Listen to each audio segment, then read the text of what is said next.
los famosos haberes de retiro que fueron motivo de debate en el pasado periodo extraordinario. Como ustedes recordarán, Movimiento Ciudadano votó en contra en lo general de todo el paquete de leyes secundarias en materia electoral, dentro del cual se incluía la reforma a la Ley Orgánica del Poder Judicial de la Federación y en concreto el artículo 209, donde se establecieron los famosos haberes de retiro, mejor conocidos como la famosa pensión vitalicia a los magistrados del Tribunal Electoral del Poder Judicial de la Federación. Muchos han sido los participantes en este debate, los propios legisladores, donde nosotros fijamos una postura contundente, sin ambigüedades, los propios periodistas, académicos y sobre todo la sociedad, que ha reaccionado con una gran indignación frente a estos privilegios, a estas canonjías, a estas prebendas que los jueces electorales tienen una vez que dejan su encargo. Hasta ahora solamente el área de comunicación social del Tribunal Electoral del Poder Judicial de la Federación ha dado a conocer una supuesta postura de este órgano jurisdiccional sobre este tema que tanta indignación ha causado a la sociedad.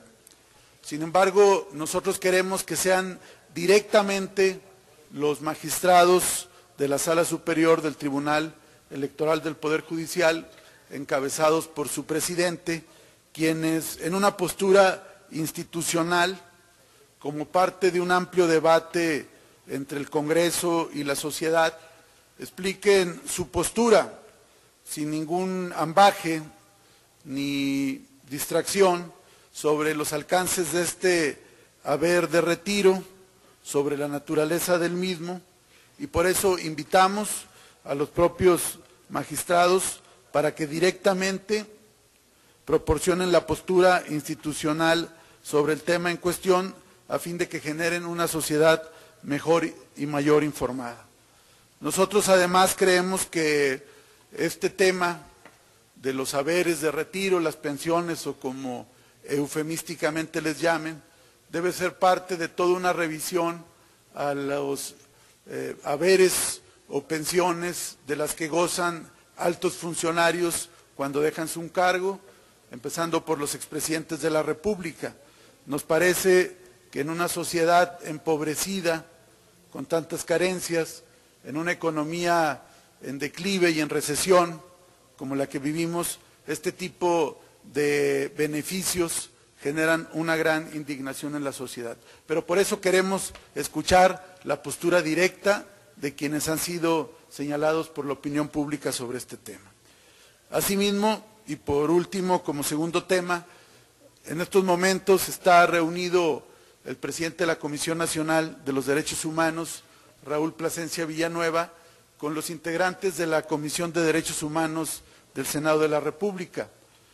Es una reunión, no es una comparecencia, y ya la Comisión de Derechos Humanos de la propia Cámara de Diputados acordó en esta Cámara una comparecencia del titular de la CNDH que no ha sido desahogada por intereses proteccionistas del triunvirato que maneja la Cámara de Diputados.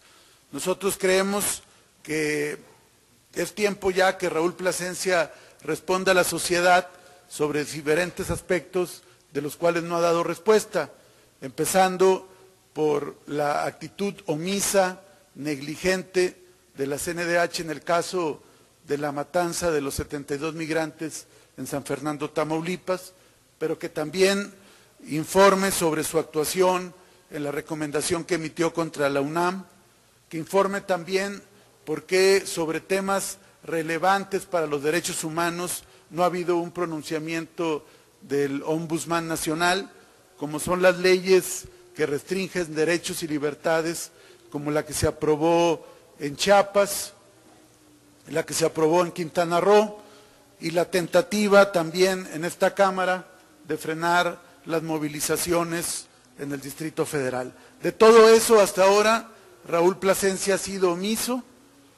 Creemos que él solamente está para ver los intereses personales, facciosos y de su camarilla, y por eso creemos que en este año que se renueva la presidencia de la Comisión Nacional de Derechos Humanos no debe ser ratificado y se debe abrir un amplio debate con las ONGs, con los organismos de derechos humanos, para que la ombudsman o el ombudsman que surja de este proceso sea alguien con todas las prendas éticas y profesionales para ser un verdadero defensor del pueblo de México y no simplemente un alfil de los grupos de poder, como es el caso de Raúl Plasencia Villanueva.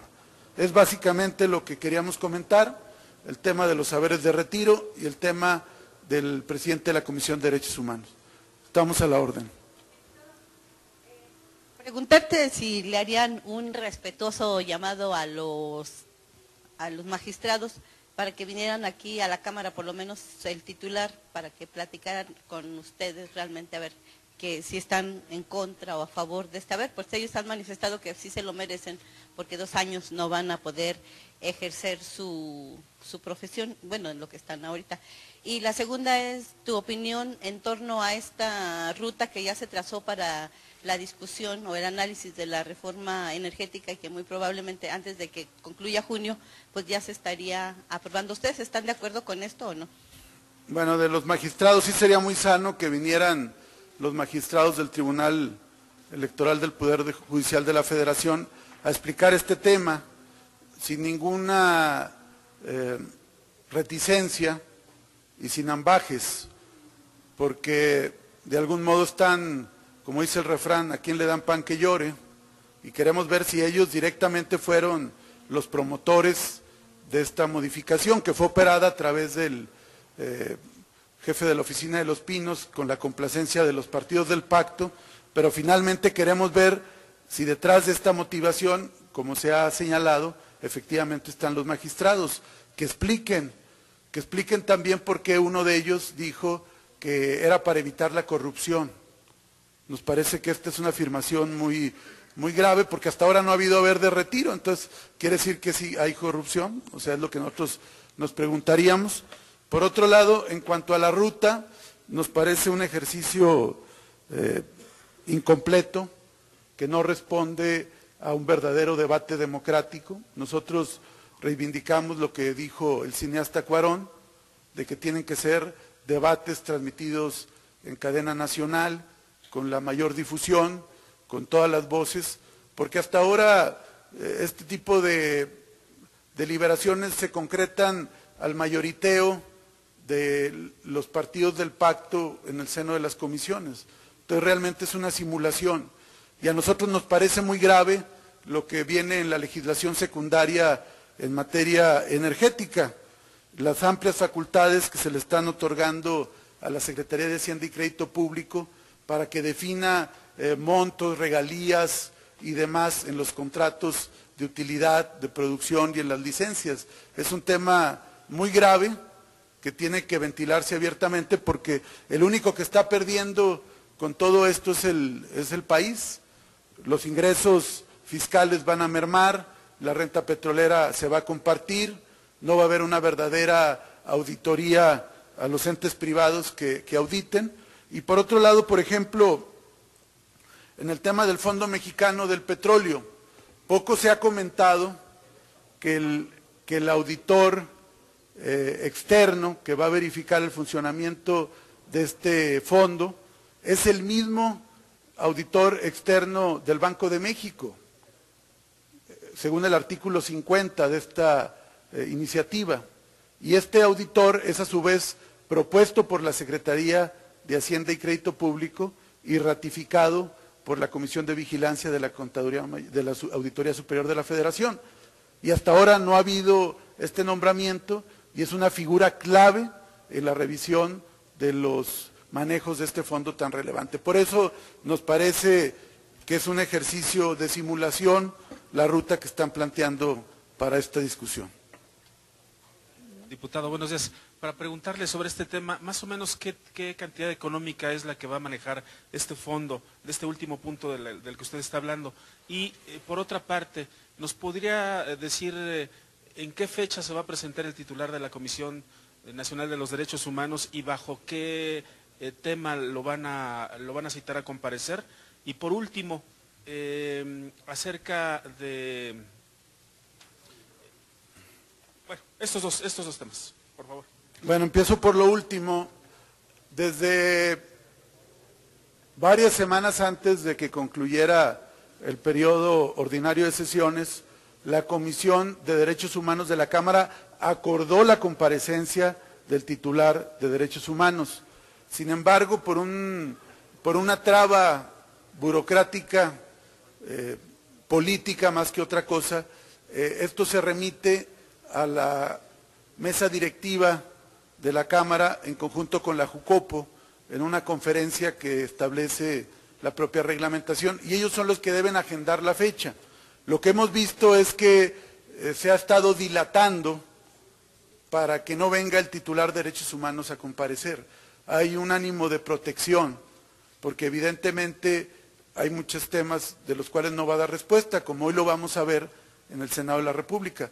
Nosotros vamos a insistir en que comparezca, no una reunión, no un café, no un diálogo, una comparecencia formal donde proteste decir verdad y donde haya un verdadero ejercicio de rendición de cuentas. El señor no tiene por qué tener un trato privilegiado, superior incluso que algunos funcionarios de la Federación, altos funcionarios, como ha sido el caso del secretario de Hacienda, el procurador o el director de Pemex, que han comparecido. ¿Por qué no puede comparecer Plasencia Villanueva? ¿Quién lo está protegiendo?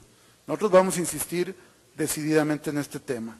Por otro lado, en cuanto a lo del fondo y los manejos financieros, pues la renta petrolera nacional en estos momentos asciende a más de 80,000 millones de dólares. Eso es lo que actualmente implica la renta y en términos fiscales es entre un 35 al 40% del presupuesto nacional. Aquí hay dos temas. Primero, si el Estado va a compartir parte de esta renta, evidentemente es una merma para el Estado. Es decir, ya no va a tener estos 80,000 millones de dólares completos, porque incluso yacimientos que ahora explota podrán ser explotados por entidades privadas. Y por otro lado, la merma fiscal, es decir, hay una doble afectación al erario público, y por otro lado, no está muy claro también el tema, no está tampoco muy claro el tema de cuál va a ser el volumen del Fondo Mexicano del Petróleo. Y nosotros por eso queremos que se profundice al respecto, porque hay estimaciones de cuánto va a representar en términos del Producto Interno Bruto, pero queremos más precisión al respecto.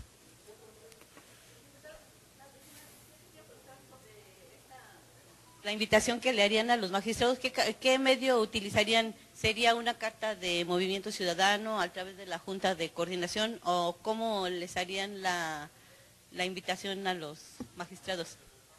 Por lo pronto estamos haciendo un llamado público a los magistrados a que tomen el toro por los cuernos y directamente ellos hablen de este tema, que no lo dejen a la especulación o simplemente a la inercia, sino que haya una definición no del área de comunicación social, sino de ellos directamente, y lo más sano es que acudan directamente a la Cámara de Diputados para que expliquen los alcances de este, entre comillas, saber de retiro.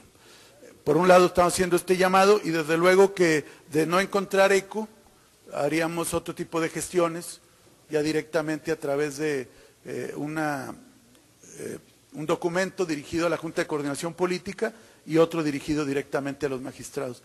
Pero esperamos que con todo este caudal de opiniones negativas que ha habido en torno a este privilegio, finalmente ellos asuman directamente su responsabilidad y acudan tanto a la Cámara de Diputados como ante la propia sociedad a fijar una postura directa y sin ambigüedades.